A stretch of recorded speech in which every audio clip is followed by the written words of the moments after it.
नमस्कार, capital TV देख रहे हैं आप। मैं हूं आपके साथ पूजा। ब्रेकिंग नाउ में बड़ी खबर आपको बता रहे हैं। अमेरिका में संयुक्त राष्ट्र महासभा के सत्र का आयोजन हुआ है, जिसमें हिस्सा लेने के लिए हमारे विदेश मंत्री एस जयशंकर अमेरिका पहुंचे हैं, जहां वो अलग अलग नेताओं से मुलाकात कर रहे हैं। लेकिन इस बीच उनकी अमेरिका के विदेश मंत्री मार्को रूबियो के साथ मुलाकात काफी ज्यादा अहम माना जा रहा है। तस्वीरें भी सामने आ गई है, आप देख सकते हैं। ये विदेश मंत्री एस जयशंकर और अमेरिका के विदेश मंत्री मार्क रूबियो की मुलाकात के बीच की तस्वीरें हैं। लेकिन मीडिया से इतर ये मुलाकात हुई है। बताया जा रहा है कि बंद कमरे में घंटों ये मुलाकात हुई है, जिसमें टैरिफ विवाद के साथ साथ वीजा को लेकर भी चर्चा हुई है। तो इस मुलाकात के बाद क्या क्या हुआ, कैसे भारत और अमेरिका के बीच में रिश्ते सुधरते नजर आ रहे हैं, आपको तमाम अपडेट बताएंगे। मेरे साथ जुड़े हुए हैं कैपिटल टीवी के editor in chief doctor Manish Kumar. Sir, क्या खबर आ रही है न्यूयॉर्क से? न्यूयॉर्क से दो तीन बड़ी खबरें आ रही है। एक खबर तो आपने दे दी कि किस तरह से एक सीक्रेट बैठक हुई, न मीडिया को कुछ बताया गया न कुछ किया गया, लेकिन जो बात मीडिया को बताई गई बहुत ही नपे तुले शब्दों के अंदर कि सीरियस इश्यूज के ऊपर, वीजा के ऊपर, टैरिफ के ऊपर हमने बातचीत की।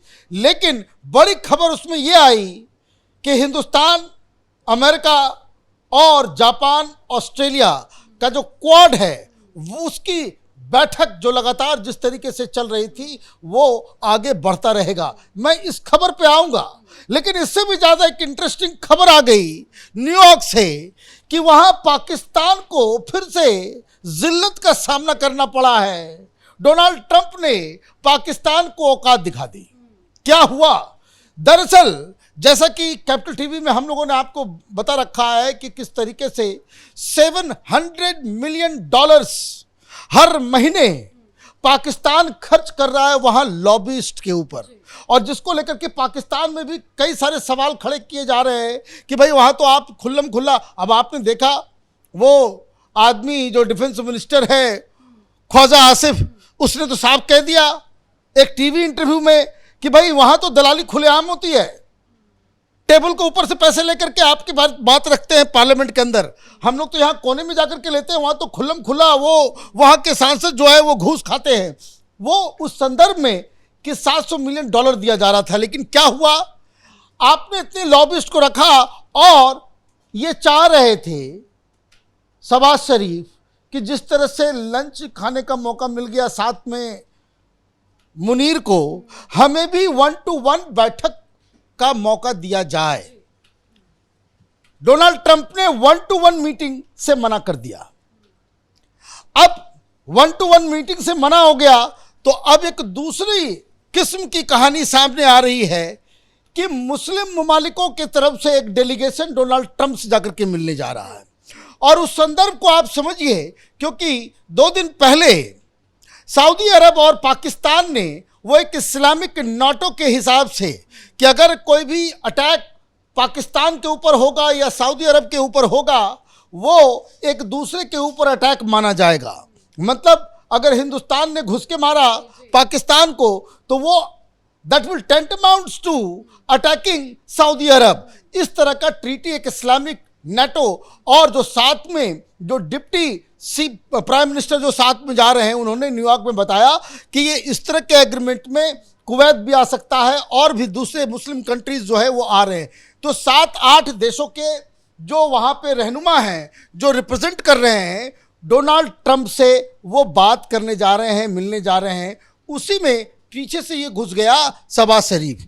तो शहबाज शरीफ वगैरह की जो मुलाकात वो उस संदर्भ में हो रही है। मैं सवेरे से देख रहा हूं कि बहुत सारे लोग कि डोनाल्ड ट्रंप से मिलेंगे शहबाज शरीफ, डोनाल्ड ट्रंप से मिलेंगे शहबाज शरीफ। ये बेकार की बातें हैं। कोई वहाँ पे वो भी जो टाइम बताया जा रहा है कि 10 मिनट के लिए ये लोग जो है बातचीत करेंगे, और वो बेसिकली एक इमेज देने के लिए कि डोनाल्ड ट्रंप जो है। इस मुलाकात के पीछे कोई मुद्दा है? किस रणनीति के तहत ये मुलाकात? देखिए, कोई मुद्दा नहीं है। ये PR एक्सरसाइज है कि भाई मुसलमानों के, मुस्लिम देशों के बारे में भी जो है अमेरिका सोचता है।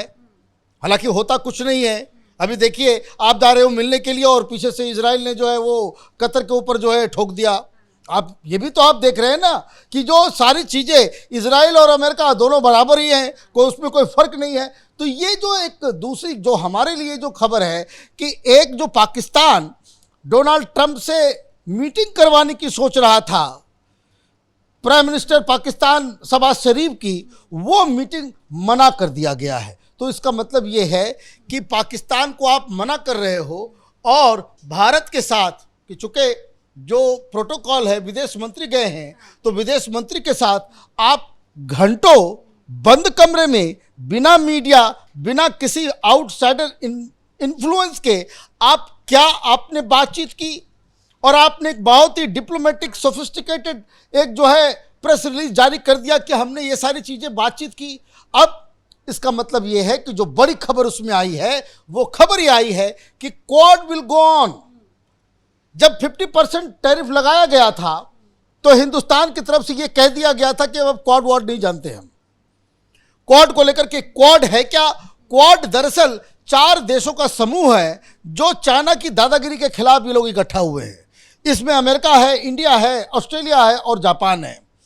अब इस मीटिंग के बाद जो खबर आ रही है कि क्वाड विल गो ऑन, मतलब हिंदुस्तान और अमेरिका के बीच जो खटास 2-3 मुद्दों को लेकर के आई, कि एक तो मध्यस्थता वाली कहानी कि भाई हमने वॉर रुकवा दी, जिसे हिंदुस्तान ने नहीं माना। ताजा बयान में ट्रम्प कह रहे हैं कि हमने 7 देशों में वॉर रुकवाई है, काफी लोगों को मरने से मैंने बचा दिया। देखिए वो तो अपना वो ट्रम्प जो है वो बेसिकली ट्रम्पेट हैं, वो बजते ही रहते हैं, उनको कोई बजने से जो है कोई रोक नहीं सकता। लेकिन पूरी दुनिया जो है वो मान नहीं। अभी देखिए कैसा एम्बैरेसमेंट हो गया, जो मैंने अभी आपको बताया, इजराइल ने अटैक कर दिया जो, तो उससे एम्बैरेसमेंट भी उनको होता है। लेकिन वो आदमी थोड़े से जो है मोटी चमड़ी वाले इंसान हैं, डोनाल्ड ट्रंप, उनको ज़्यादा क्रिटिसिज्म से और जो मजाक जो उनका उड़ता है उससे उनको फर्क नहीं पड़ता। खैर, इस मीटिंग के अंदर जो बातचीत अंदर खाने हुई, इसका मतलब ये है कि हिंदुस्तान और अमेरिका जो बिगड़े हुए रिश्ते हैं उसको सुधारने में एक कदम आज वो ले लिया गया। तो पहली चीज़ ये कि जो लोग ये सोच रहे थे कि हिंदुस्तान जो है वो चीन के साथ, रूस के साथ कोई अलग तरह का अलाइनमेंट होगा इंटरनेशनल पॉलिटिक्स के अंदर, वो होता अब नज़र नहीं आ रहा है। वापस बैक टू स्क्वायर वन। तब क्वाड जो है वो दैट विल गो ऑन।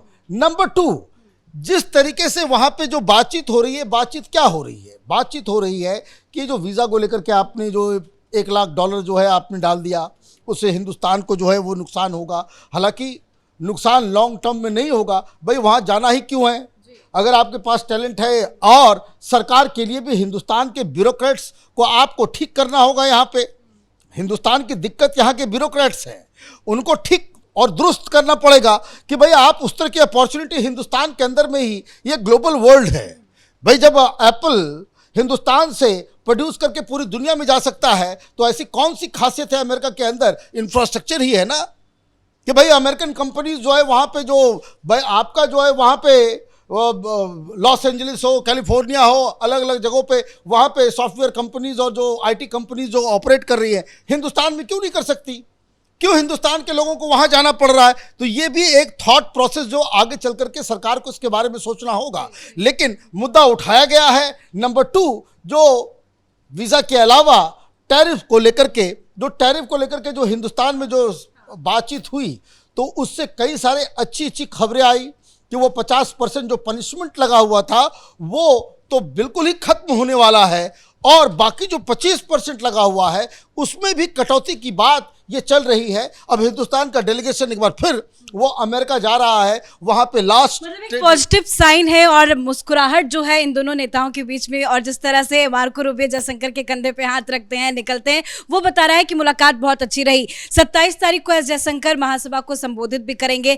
क्या वो अहम मुद्दे हो सकते हैं? आतंकवाद का तो मुद्दा होगा ही, और क्या क्या वो मुद्दे? देखिए, एक बात समझिए कि रूबियो साहब ने न सिर्फ आज, बल्कि रूबियो साहब ने वहाँ के सेनेटोरियल कमिटी ऑन इंटरनेशनल अफेयर्स, जो वहाँ के संसद की कमिटी है इंटरनेशनल रिलेशन के ऊपर, उसके सामने जब ये प्रस्तुत हुए थे, तब उन्होंने साफ साफ कह दिया था कि हिंदुस्तान हमारा पार्टनर नंबर 1 है। हम इंडिया को किसी भी कीमत पे लूज नहीं होने देंगे। चाइना या रूस के पास जो है उनको हम पूरी तरीके से जाने, और ये बात आज फिर कही गई कि हम जो है वो सबसे स्ट्रेटजिक वॉइस जो है, स्ट्रेटजी जो अमेरिका की है उसमें हिंदुस्तान एक बहुत मेजर प्लेयर है। ये बात जो है वो उन्होंने स्थापित कर दिया। रही बात UNGA की जनरल असेंबली के अंदर हिंदुस्तान फिर से आतंकवाद का मुद्दा उठाएगा। शहबाज शरीफ पहले बोल रहे हैं शायद, और वो कश्मीर का मुद्दा उठाएंगे, वो ह्यूमन राइट्स का मुद्दा उठाएंगे, तरह तरह की चीज़ें उठाएंगे। लेकिन हिंदुस्तान के पास पाकिस्तान को मुंहतोड़ जवाब देने की स्ट्रेटजी ऑलरेडी तैयार है। और मुझे लगता है कि जनरल असेंबली के अंदर जो भाषण इनका होगा वो यादगार रहेगा। धन्यवाद सर अपडेट के लिए। तो अमेरिका से भी पाकिस्तान को कड़ा संदेश दिया जाएगा, लेकिन ये मुलाकात की चर्चा पूरी दुनिया में हो रही है, क्योंकि टैरिफ का विवाद, फिर H1B वीजा की फीस को लेकर सवाल, साथ ही बार बार ट्रंप का मध्यस्थता को लेकर बयान, और कई सारे ऐसे विवाद थे जो भारत और अमेरिका के बीच में चल रहे थे। और उस विवाद के बाद पहली बार एस जयशंकर न्यूयॉर्क पहुंचे, जहां उन्होंने विदेश मंत्री मार्को रूबियो से मुलाकात की, और इसीलिए ये मुलाकात काफी अहम मानी जा रही है। लेकिन अमेरिका ने एक बार फिर से कहा है, और बार बार वो यही कह रहा है कि उसे भारत की जरूरत है, भारत के साथ उनके रिश्ते मजबूत है। इस बड़ी खबर में मेरे साथ फिलहाल इतना ही। कैमरा पर्सन अशोक के साथ मैं पूजा, कैपिटल टीवी।